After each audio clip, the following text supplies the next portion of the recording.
How do I start this video? Hey guys, welcome back to another video today. A little bit of a different video today. Bit of a different filming setup. I'm sitting on my bed right now because I figured I'd get comfortable for this uncomfortable topic. And excuse my messy room in the background, just ignore it. And yeah, okay, so today's video topic, to get just right into it, is gonna be, I might have to close the windows. That's not gonna be the video topic. Today's video topic is daddy issues. I feel uncomfortable saying that word. I was debating making this video because, first of all, I'm a little worried about how this will be received on my channel because two major reasons. One of them being like 98% of my viewers are male adults, which I guess makes sense if you consider that most of you probably found me through Filthy Frank content, and I would assume Filthy Frank's audience is largely male. And second of all, I understand that my channel is probably going to be difficult if I don't want to focus on like one type of content or like one genre of content, because if you come here through a certain video and then you expect me to post content like that and I don't, I understand that I might lose you again, which is fine. So even if this video is only going to be watched by like 10 people, I still welcome you. That being said, I didn't write like any script for this video. I didn't even really sit down and think about what I even wanted to say. I figured maybe with a topic like this, it would be better to just sit down and just say whatever comes to my mind, you know? And I wanted to make a video where you guys could get to know me a little better. And what better way to do that than expose my mental health? So this is not going to be a video that goes in depth into like all of my mental health issues, because that would be just way too long, and I'm expecting this video already to be pretty long in the end. But I thought I would start with, I don't like saying the word daddy issues. The thing is, I feel like daddy issues at this point have become such a cliche that it really is sad that like the fact that so many men systematically fail at being fathers, that there's so many, mainly girls as far as I'm concerned, have like long-lasting mental health effects from it. The fact that that has become a cliche is just so sad, honestly, if you think about it. Not saying that men can't have daddy issues. If you're a guy with daddy issues, hit me up. Maybe we'll get along. I don't know. Anyways, I feel like I'll be saying anyways a lot in this video, so I might be cutting that out, honestly.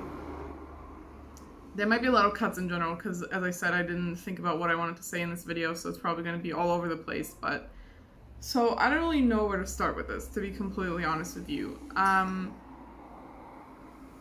Where my daddy issues affect my daily life is mainly my romantic relationships. So I'll be focusing on my relationship with my dad and now I flipped around my camera so I can see myself now, which I'm going to try not to look at myself. So I'll be focusing on my dad and like my romantic relationships, which currently are non-existent, but that's not the point. So let me give you a little background on me and my dad's relationship. First of all, my parents divorced when I was pretty young. I was probably around like 6, maybe 7 years old. I don't really remember. I don't really remember much from my childhood period, to be honest with you. I don't know if that's a me problem, if I just have a bad memory, or if that's normal, but that aside. So they got divorced when I was pretty young, and I lived with my mom afterwards and visited my dad every other weekend. So every other weekend I would stay at his place and spend time with him. So that being said, I am miles, like kilometers, closer to my mom than I am to my dad. It's not even comparable. My mom is my best friend. I love her to death. And my dad and I are just... the vibe is just off. We don't vibe with each other. We never have. So to give you a little bit of an update of what my current relationship with my father looks like, I stopped speaking to him from the ages of 13 to 18. So for 5 years. And my mom convinced me when I turned 18, she was like, come on, it's your dad. Just try talking to him. Maybe he changed. So ever since I turned 18, actually, let me close the window. So ever since I turned 18, I have been like sporadically talking to him. Not having like great contact with each other or whatever, but here and there we talk. Shut the fuck up! I'm trying to open up to my viewers right now. Jesus Christ. And so yeah, we have a pretty strained relationship, I would say. So that's just to get you up to speed on what my relationship with him is right now. And first of all, let me put that out there. I've never been physically abused. I've never even really been yelled at. My dad's not the type to like get angry really. So just to put, I'm not saying one or the other is worse. I'm just putting it out there. I've never been physically abused. It was more the emotional neglect for me, to be honest. And, oh my God. So, oh yeah, by the way, I know that some people from our real life have found my channel, and if you know me in real life, no you don't. Honestly, please just shut this video off, because it's so much easier to open up to complete strangers on the internet than like actual people I know in real life. So, or if you see this video, just don't talk to me about it, okay? So yeah, my mom divorced. I moved away with my mom. My dad still lived in pretty close vicinity to us, so it wasn't like I never got to see him or anything. And there's a couple of issues that I have always had with my dad, and let me just get into them, I guess. So the first thing that has always put a strain on my relationship with my dad, and honestly his relationship with my mom as well, is my dad's an alcoholic. So he has always been an alcoholic, and the thing is, I feel like it's necessary to mention here that my family's Polish, my dad's Polish, and you might be like, what does that have to do with anything? Well, alcoholism is defined very, very differently in Poland than it is here in Germany, for example, because I'm sure it's not just, I know from like a couple of Russian friends it's the same there. The way they normalize drinking and like play it down is a little concerning, if I'm being honest with you. Don't get me wrong, I drink as well, but it is just so normal to drink like all the fucking time that their image of what an alcoholic is completely wrong and fucked up, to be honest. Because if you would say this to my dad, because we've brought this up to him, like my mom and I, that we think he has an alcohol problem, and his response would always be like, I'm not an alcoholic, I have a job. That was literally his only reason on why he couldn't be an alcoholic. Because his image of an alcoholic has always been like someone who lives under the bridge, has no fucking friends, no family, has been left by everybody, has lost everything, and like can't take care of himself. Like, yeah, those people exist, but that's like the end stage. That's not where you start as an alcoholic. That's where you end up as. And my dad just doesn't understand that. So he's just never wanted to accept that he's an alcoholic. And that being said, my dad had an accident a couple of years ago, which caused his like physical state to get a little worse. And he stopped drinking, according to him. I have no way of confirming or denying this because, as I said, we don't have like very regular contact with each other. So we'll give him the benefit of the doubt and say that he's not an alcoholic anymore, but he used to be for the majority of my life and the majority of his life. So that was one thing that, also one of the main reasons why my mom divorced him.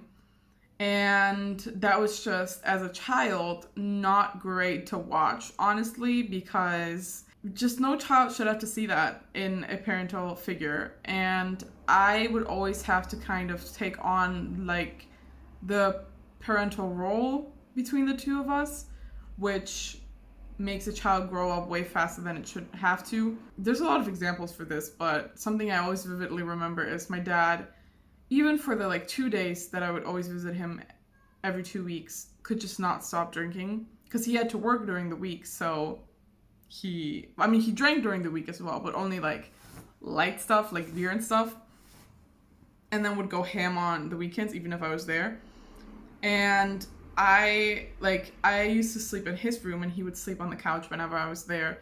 And I remember him like always falling asleep drunk on the couch, like sitting up, and I'd always have to like lay him down, pull out the sheets, put them over him, turn everything off and stuff like that. He would also like a good amount of times fall asleep with like, because my dad's also a chain smoker, with like a lit cigarette in his hand, and I would have to put that out and hope that he wouldn't fucking set us on fire at some point. Like his couch, I remember, would literally have like burn marks from, I'm assuming, the times when I wasn't there, and he would just almost set his fucking sofa on fire.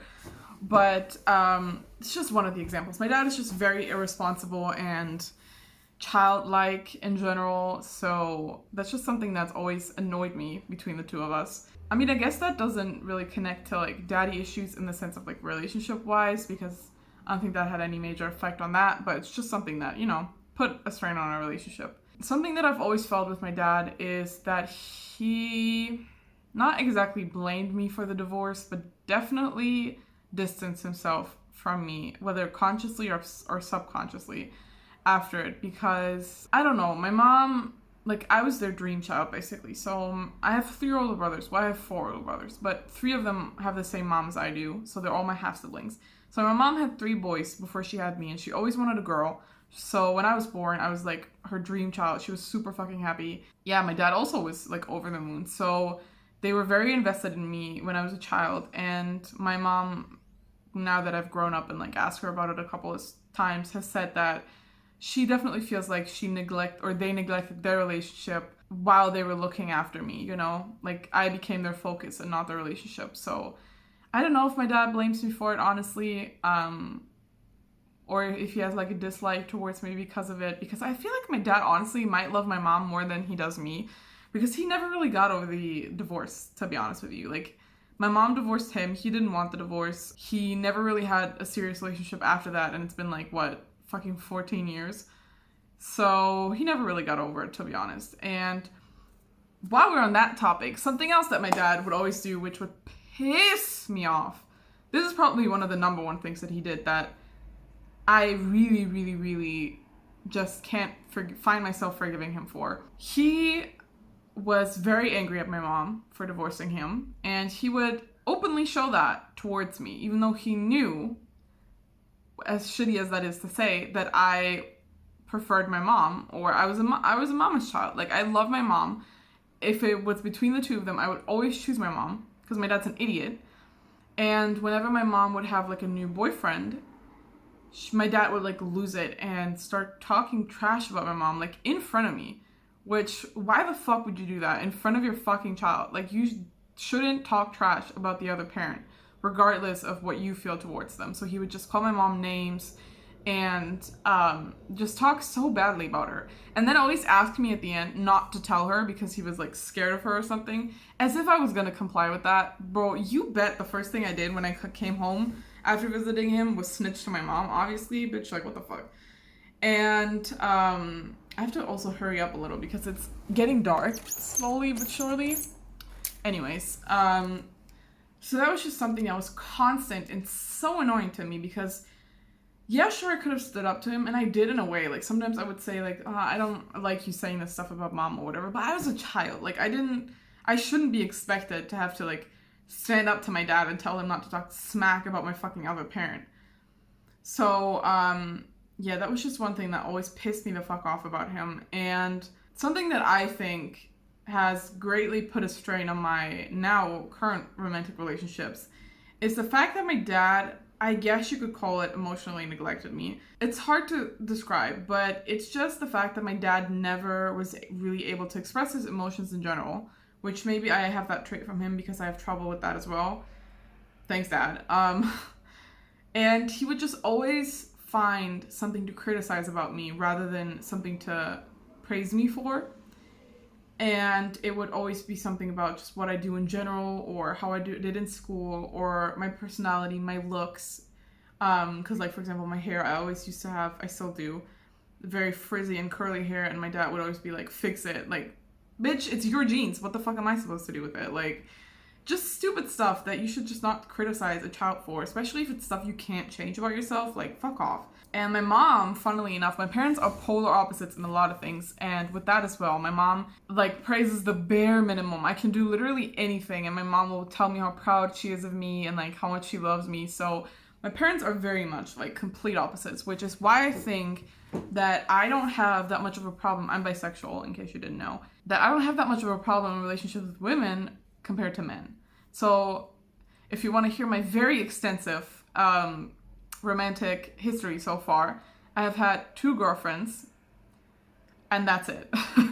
I had a long distance boyfriend, but I don't really count him because we only met like once, and we weren't even together at that point. It's that's a whole different story. But I've never had like a proper present boyfriend that I would like consider a serious relationship. Yeah, my relationship with men in general, just I would call pretty fucked up because of that. Because I can tell, because I've never been validated by like a manly figure in my life, or like a father figure. As weird as that sounds, but I do believe that a lot of our relationships later in life are strictly or like strongly influenced by how our parents raised us and what they gave us in terms of like love and attention and stuff. I can tell that I crave the validation from men a little too much. And even saying the sentence makes me like nauseous. Like, who are men that I'm supposed to crave validation from them? It's disgusting. But I can just tell this because, okay, so that being said, in high school, I was not the most adventurous teenager. I was not the most adventurous teenager, period. I never really did anything. I was always coped up at home, in my room, just not doing anything, doing everything besides going out in the real world. So I was a pretty boring teenager, and I'm not gonna lie to you. And thus, my romantic relationships were very restricted. I had a girlfriend for 2 years from the ages of like, oh god, I can't remember, 16 to 18 maybe? Or 15 to 17? Damn, I don't remember. If she ever sees this video, greetings to you. But that's about it. And even that was like a long distance relationship, so we didn't really get to see each other much besides like maybe once a month if things went well. And I've really only recently started getting into the dating life, I guess you could call it, since last year, because I moved out of my old city and the apartment I had shared with my mom last year, and I moved to the city I live in now for university. And only since then I really started to like go out with guys, I guess. I downloaded Tinder, which honestly was just the biggest mistake I could have made. Don't fucking do that. Just don't download that damn app. I don't judge you if you use it, obviously, since who am I to judge? I use it myself, but I can just tell that it's so bad for my mental health to be on that fucking app, and I still do it. It's weird. And now that we're on quarantine and I don't really go outside anyway, I feel like I have an excuse, because I'm like, oh, well, where else am I supposed to meet people now, you know? But that's definitely just an excuse. And I'm on Tinder break right now, actually. I deactivated my account because that's just how it goes. I activate it and talk to like a couple of people for like 2 weeks, then get pissed off, and then deactivate it again for a while. It's a cycle, honestly, at this point. And I've gone out with like a handful of guys ever since I moved, and I can just tell that, first of all, I picked the wrong ones, apparently. And second of all, I notice a pattern where I do so much for them when they don't give me shit back. Like, I'm talking the bare minimum they don't even do. And I don't notice this while I'm in the relationship, or not relationship, but like while I'm talking to them or whatever. I only notice this afterwards, or when friends point it out to me. I'm like, yeah, wait, you have a point. Like, why am I doing this? The thing is, I don't do it like consciously to try to get them to like me. That part is subconscious. I genuinely do like doing things for people. I just like making people happy, and if we're talking about like what my love language would be, it would definitely be like gestures of affection and stuff like that. I like showing my affection and stuff through doing things for people. But at some point, it just becomes a little annoying when they don't give anything back to you. So I will let myself be taken advantage of, obviously not voluntarily, but you know, for a while until I notice this. But I will at some point notice this. And if you don't generally cherish me, then I do get pissed. And my astrology friends right now would be like, that's the Leo inside of you, but I'm not so sure about that. So I can just tell that any guy I meet is immediately like, I don't even have to be romantically attracted to them, because obviously I have a type and like stuff. So it's not like I am attracted to like every man I meet. But even if I'm not romantically attracted to them, even if I'm not interested in any sort of relationship with them, I still want them to like me, because I crave that validation from a guy, because I never had that from my dad. So I want to prove to myself, see, guys can actually like you, which obviously the love I would receive from my dad isn't the same that you would receive from a partner, but I did a lot of research on this, and if you lack love from your father, for example, as a child, you tend to search out love from men, and ironically, you tend to get the men that also don't give you enough love, because that's the only pattern that you've known as a child. And that's how it's been for me so far. So, being quite honest, my romantic relationships have not really worked out in the past year.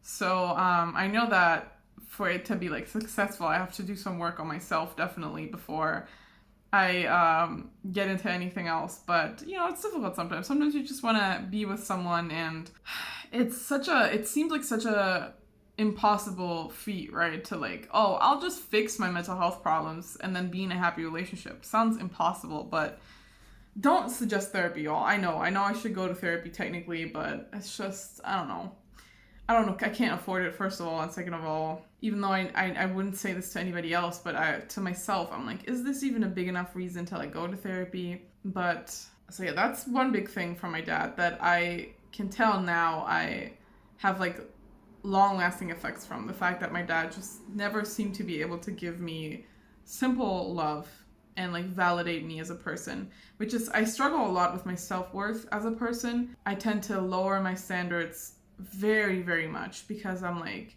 oh, I'll be grateful to any guy that likes me, because like, look at me, no one would ever like me, I'm a piece of shit. Not always quite that drastically, but there's days, you know, where I just have a big issue with acknowledging my self-worth, that I have any at all. And I think that might also be a combination from my dad and my mom, because my mom doesn't have she has a very bad image of herself as well. So maybe that played into my problems as well. But it's just a combination of a lot of things, obviously. And that was just something that I truly, really guilt my dad for. And I wish he would acknowledge it. Not even... The thing with my dad is, you cannot have a constructive conversation with him. It's impossible. Trust me. I don't know if it's the alcohol or the cigarettes that like completely eviscerated any sort of brain cells he had left, but you cannot talk to my dad about anything besides his work and maybe like boxing or something. Like, there's nothing else in that head that would be able to hold like an intellectual conversation with you, especially if it's about like feelings and mental health. My dad thinks mental health is a hoax. He does not think therapy is real. He doesn't think that works. He doesn't think it's real, as if it's like a fucking phenomenon. Like, he doesn't believe in it. And I just know that there would be no point in trying to talk to my dad about this, because my dad cannot admit any fault in himself. Never. My mom and I struggle with this so much, because we have tried to get him to talk about this and stuff. And obviously back then when I was 13, when I broke off contact with him, he wanted to know why, even though I explained it to him previously. And he would just not accept that he carried any fault in it. He was convinced that it was my mom's fault, that she had convinced me to like stop talking to my dad, because he was still angry at my mom. He always has been, when she's the only one that always has tried to convince me to talk to him, because she's like, what if you regret it? You know, if something happens to him or something, he's your dad. Stuff like that. So he just got that all wrong. And I've just given up on hoping that I can ever resolve this with my dad in any way. And just come to terms with the fact that I probably will have to resolve this by myself and come to terms with this on my own somehow. And that's okay. You know, we'll get there at some point. Oh, something else that I think stems from my dad is I have big trouble with feelings of guilt. If I did something to upset someone, it makes me incredibly upset. I cannot deal with feeling guilty. And I think a big part of that comes from, so when my parents divorced, right? And my relationship with my dad has never been great. And as I said, I would see him only every 2 weeks, which in my opinion isn't that weird, but for my dad, it was a big problem. Like, if I wouldn't call him like every fucking day and talk to him and ask him what's wrong. And the thing is, I would have done that if my dad and I had literally anything to fucking talk about. But as I mentioned previously, this man doesn't have any interests. The only thing my dad talks about is his work and complains about it. You can't talk to my dad about anything, especially not as a teenage girl. There's nothing we have in common, nothing we could talk about. So why the fuck do you want me to call you every single day? And what? Like, literally the extent of our conversation would have been, hey, how are you? How's your day been? Okay, see you tomorrow or something. Like, there's no point in me calling you. Not to mention, if you're so keen on talking to me, you could just call me yourself. I'm pretty convinced that my dad wasn't actually upset about me not calling him, but just wanted to guilt me. And it was just about principle for him, because if he really wanted to hear my voice, if that's what that was about, he could have just called me himself, acting like he doesn't have a fucking phone. And he would just always guilt me into it, which would make me not want to call him even more. Because whenever I would, he would get all passive aggressive and be like, oh wow, you remember I'm still alive, huh? Or like, wow, I thought you died since you haven't like talked to me in so long. Talk to me in so long. And when it's literally only been like a week and a half. Like, my dad is so fucking over dramatic for no reason. And this went on for years. Just years of constant like pressure and anxiety every time I would have to call him, which is one of the main reasons, honestly, why I stopped talking to him, because I was like, Dad, I can't deal with this. Like, I really can't. And at some point, so when you're 12, at least here in Germany, you get to decide if, because up until 12, I had to see him. There was no choice there. Unless my dad obviously would have been like physically abusive or some reason where like a court order would have been able to say like, okay, you don't have to see him. But until 12, I had to see him. And then when I turned 12, I was able to decide, do I want to continue seeing or do I not? And at some point I was like, you know what, Dad, I don't see a point in going to your place every 2 weeks because we don't do anything together. I would always just stay in his room on my phone or on the laptop the whole time. We wouldn't really talk except for like dinner that we would have together. And there was just no point in me going there, especially if he was just going to drink and stuff like that. And then I told him at some point, you know what, if you want to see me, then you can come here to like where I lived with my mom. And don't get me wrong, like my mom and my dad had phases where they were fighting with each other, but mostly they were on good terms. They were like civil with each other. So it wasn't like they didn't talk to each other at all. They talked to each other quite frequently, actually. So I was like, you can pick me up and maybe we can go eat something or like go for ice cream or something. But I just don't want to spend like 3 days with you if we're just not going to talk to each other. That's a waste of my time. It's a waste of your time. There's no point. So my dad was like, okay, I get that. And then we agreed that every other weekend when I was supposed to see him, he would just like every Sunday visit us where I lived with my mom. And that didn't work out because guess what? My dad found it more important to drink every Saturday so that he was so hungover on Sundays that he just couldn't come.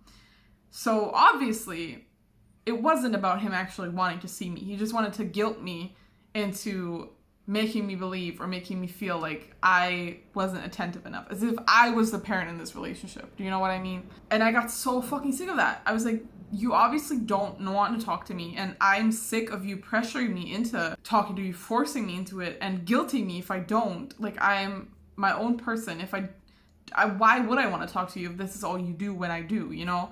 So there's a lot of reasons why in the end I broke off contact with him, but that was one of the main ones. And it's still a problem. He has dropped the habit a little bit now because it's something I've brought up to him multiple times, and he's stopped doing this now. But there's still the occasional, oh wow, haven't heard from you in a long time. You know, just the like passive aggressiveness that is so unnecessary, but whatever. This video doesn't really have a point in particular. It doesn't have a goal where I want to go with this video. I don't really have a conclusion for it either. I really just wanted to make this to give you guys an opportunity to get to know me better. Maybe some of you can relate to something I said. Maybe some of you have gone through similar things with your parents or one of your parents. Yeah, I just wanted to keep you updated on what my life is like. I've also been asked on my Instagram like a couple of times if I'm single or something. So yes, I am, and I probably will be for the foreseeable future because I just can't seem to make relationships work for me unless I work on myself and work on my self-image, really, because if I don't believe I'm worth something, then I'm going to attract guys who are going to treat me like that, and I have to, you know, come to terms with, like, the fact that I am worth something and that I don't need other people's validation to be someone until I can, like, form an actual relationship. We'll see how that goes for me in the future, I guess, but there's just so much I could tell you about, like, specific incidents also with my dad that made me upset or that, like, traumatized me a little bit, because there's a couple, but in general, that's, like, the overview of my so-called daddy issues, if you want to call it that, and my relationship with my dad and stuff like that. And there's another side of my mental health. If you guys maybe want me to talk about that, I actually have general anxiety disorder. And last year was probably the worst year of my fucking life. My mental health deteriorated so spontaneously and so quickly that I was at a point last year where I was not able to leave the house. I was just in constant anxiety and fear, and it was miserable. Truly, truly miserable. I really thought there were times where I was like, I'm not going to get through this year, and I'm okay now. Don't get me wrong, I'm better, but last year was horrible. So if you want me to talk about that side of my mental health, let me know, even though it's a pretty dark topic. But you know, this is my therapy now because I can't afford therapy, so why not just talk to myself and some random people on the internet? Maybe you guys have some insight. That being said, I'll link you a channel in the description who has actually helped me come to terms with some of my, at least when it comes to like relationships, some of my mental health issues. What was this channel called? I think Psychology in Seattle. He's a psychologist. His name is Dr. Kirk Honda. I will leave you his videos in the or his channel in the description. He reacts to like well, he has a podcast and everything as well, but what I discovered him through was like reactions to dating shows, specifically 90 Day Fiance, and he has some amazing insight that has helped me tremendously realize my like attachment issues and issues when it comes to romantic relationships. So if you maybe also have problems finding a partner and you're like, why does nothing work out for me, I would recommend you to watch his videos, because, or just get therapy, I guess. But if you don't have the possibility or the means to do that, you know, we gotta find a middle way, sort of. So yeah, I'll end it here for now. And again, even if no one watches this, I don't mind. I'll see this as my personal therapy session with myself and the maybe 3 people that are gonna watch this. And thank you if you did watch this until here, and leave me any thoughts, questions, personal experiences you have in the comments, or if you don't want to do that publicly, DM me on Instagram about it. Check out my Instagram in general if you want to. And yeah, I'll see you in the next video with probably a little bit less of a depressing topic. And that's pretty much it. So again, thank you guys for watching, and I'll see you in the next video. Bye.